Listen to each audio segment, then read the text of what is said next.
21-year-old Samantha Josephson was last seen leaving a bar and getting into an unknown vehicle. She was found later that day with multiple stab wounds, prompting the police to begin their search for the person responsible.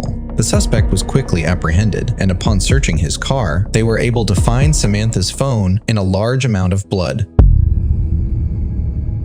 Samantha Josephson was born in 1998 in the city of Princeton, New Jersey. She grew up with a younger sister, and their family eventually moved to Robbinsville, which is approximately 13 miles from their initial hometown. After completing her high school education, Samantha enrolled at the University of South Carolina. Despite the university being over 650 miles away from her home, she was determined to pursue the best education in the field of political science. Additionally, Samantha seized the opportunity to broaden her horizons by studying as an exchange student in Barcelona. Throughout her academic journey, Samantha crossed paths with a guy named Greg, who happened to be a year older than her. Their connection deepened as they began dating, and even after Greg completed his university education and returned home, their bond remained strong.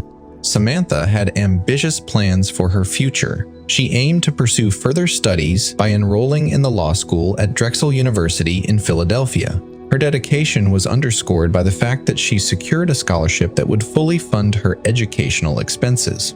On March 29, 2019, Samantha and her friends decided to have a night out in the Five Points District, which is in the downtown Columbia area of South Carolina. She hadn't seen her friends in a while, as she had been filling out applications for law school and studying for exams. Samantha and her friends arrived at the Bird Dog Bar around 12:40 a.m.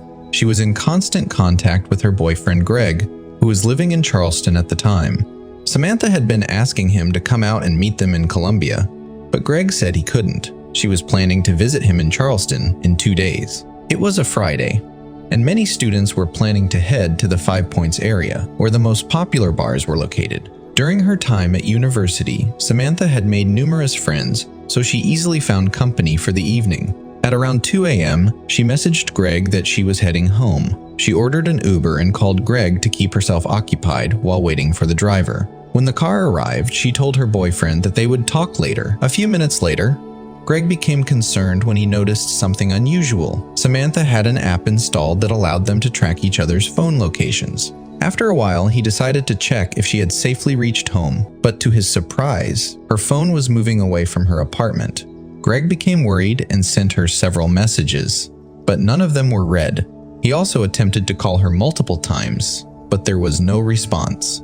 As time passed, Samantha's smartphone continued to move farther away from her home. Approximately 30 minutes later, the signal vanished completely. Growing increasingly concerned, Greg reached out to his friends, but none of them had been in contact with Samantha. Greg considered the possibility that Samantha might still return home, but had accidentally left her phone in the car.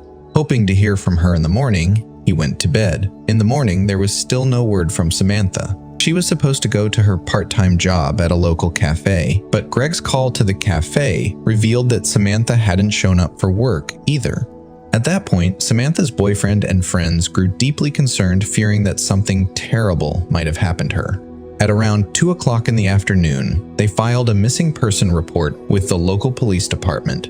In addition to filing the missing person report, they started contacting all the local hospitals, but Samantha was nowhere to be found. Samantha's friends also went back to where the bar was located, hoping to uncover any potential clues, yet their search yielded nothing. Greg had arrived in the city and visited the same bar where Samantha had last been seen. He had friends there who assisted him in accessing the surveillance camera footage.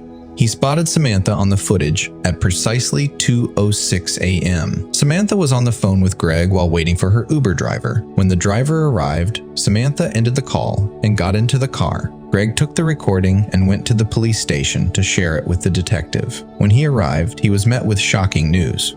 He was led into a room where Samantha's parents were already seated, and just one look at their faces conveyed the gravity of the situation. The police then informed him that Samantha's body had been discovered several hours earlier, hundreds of miles away from the bar, near the small town of New Zion. A local hunter had found her in a field. This news was a devastating shock for Greg. He realized that by using the tracking application, he had witnessed his girlfriend being abducted from a busy street. Forensic experts conducted an examination that revealed Samantha had suffered approximately 120 stab wounds. Some of these wounds suggested that Samantha had attempted to defend herself from her attacker using her hands as a shield. With the help of nearby surveillance cameras, the police were able to identify the make and model of the car Samantha had entered that night. Additionally, Samantha's friend accessed her laptop, reviewed her emails, and discovered that the Uber driver Samantha had ordered that night had canceled the ride and did not arrive at the designated location. It became evident that Samantha had entered the wrong car, mistaking it for her Uber ride. The surveillance footage showed her sitting in the rear passenger seat almost immediately after the car arrived. The primary focus of the police was to locate this particular vehicle. They acknowledged that the driver may not have been directly involved, but they believed he possessed valuable information. At the very least, he could provide crucial details about where he had dropped Samantha off that night. The detectives continued examining the remaining surveillance footage and observed that the same car had passed near the bar multiple times before eventually pulling up to the spot where Samantha had been waiting. Acting on this vital clue, the police issued an alert for a black late-model Chevrolet Impala. Recognizing that this was their best lead, law enforcement patrols went to great lengths to locate this car, and fortunately, they didn't have to search long. Just 26 hours after finding Samantha's body, at 3:30 in the morning, the police spotted a matching vehicle driving directly in front of them, mere meters away from the bar. The police trailed the Chevrolet and signaled for the driver to pull over to the side of the road, which the driver complied with. The officers proceeded to ask the driver a series of questions. Following this, they requested that the driver exit the vehicle, which he did. As soon as the officer began explaining the reason for the stop, the driver took off running. All right, man. Who's smoking the marijuana? I had smoked some earlier, sir, when I was at home.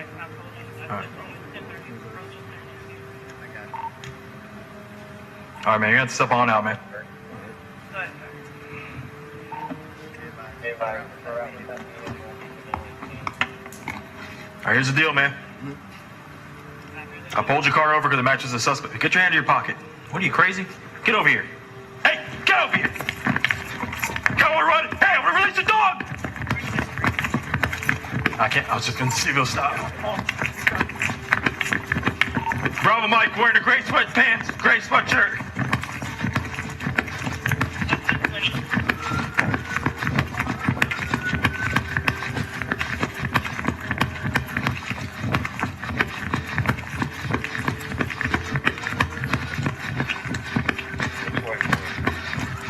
Wakima, doors blocked to 500 block. Nunez, keep going. He's gonna be on your left. The suspect was arrested, and he was identified as Nathaniel Rowland, a 24-year-old with a substantial criminal history for his young age. His record included multiple fines for driving without seatbelt security and a previous conviction for drinking alcohol while driving. However, these offenses paled in comparison to his more serious crimes. In October 2018, Nathaniel Rowland was involved in a kidnapping case. In this incident, two men approached a woman's car while she was stopped at a traffic light, forced their way inside, and forced her to drive to the nearest ATM. They then withdrew all the money from her bank account. Afterward, they coerced the woman to take them to her residence and stole various valuables from her home and vanished a few hours later. Nathaniel later sold some of the stolen items to a local pawn shop. Nathaniel was arrested and faced charges related to theft of less than $2,000. But the initial investigation didn't yield substantial results. Later, he was accused of stealing a car and kidnapping a woman. When Nathaniel was arrested in Samantha's case, police discovered a large amount of blood on the passenger seats, and Samantha's phone was also found in the car. Additionally, they found cleaning products indicating an attempt to eradicate traces of blood. These findings were already sufficient to charge Nathaniel. Further evidence emerged during a search of his girlfriend's house. The detectives managed to uncover even more incriminating clues, including a knife with bloodstains and several additional packages of cleaning products. Traces of blood were also detected under Nathaniel's nails, as well as on his socks and bandana. Experts promptly confirmed that all the blood found belonged to Samantha. The trial started on July 20th, 2021, during which the prosecution called over 30 witnesses and provided crucial additional details to support their case. Recordings from street cameras revealed Nathaniel's suspicious behavior. He had driven back and forth for nearly half an hour near the street where he later encountered Samantha. This behavior suggested that he might have been purposefully seeking a victim. When he arrived near the bar where Samantha was waiting, an interesting incident occurred in the parking lot. Another car had stopped, and Samantha approached the passenger door, evidently thinking it was her ride. However, the car continued moving, and Samantha retraced her steps just moments later. Nathaniel, who had observed the entire sequence of events, then approached Samantha. This indicated a potential calculated approach on his part, as he took advantage of the moment when Samantha almost entered someone else's car and could have entered his instead. It appears that Nathaniel had a plan in mind. As soon as Samantha entered the car, he activated the child locks, making it impossible to open the door from the inside. The exact sequence of events that followed remains a matter of speculation. Nathaniel could have immediately assaulted Samantha, and her screams may have gone unheard on the street. Alternatively, he might have driven away from the club before attacking her. Unfortunately, Nathaniel has refused to admit guilt, leaving many details unclear. A few hours after taking Samantha's life, Nathaniel was captured on camera at 2 ATMs attempting to withdraw cash using her bank cards. However, he was unsuccessful. On July 27, 2021, the court reached its verdict, finding Nathaniel guilty and sentencing him to life imprisonment.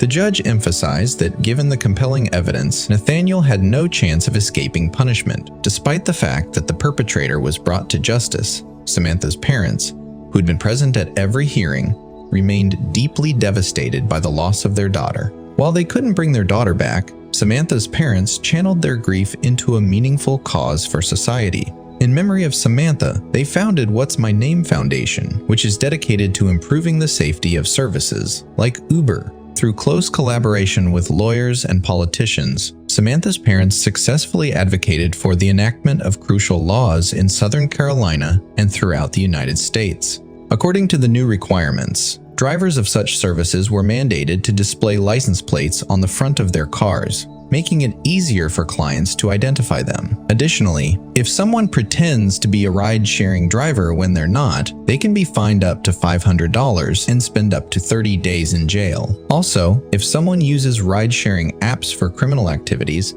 they could face a fine of $1,000 and up to 2 years in jail. Samantha's parents successfully lobbied for the adoption of a federal law in Congress. This law obligated all drivers working for such companies to display front license plates and illuminated stickers on their windshields, along with scanning codes on side windows. In this way, Samantha's family achieved the implementation of significant legislative measures to prevent the tragic story of their daughter from happening to anyone else.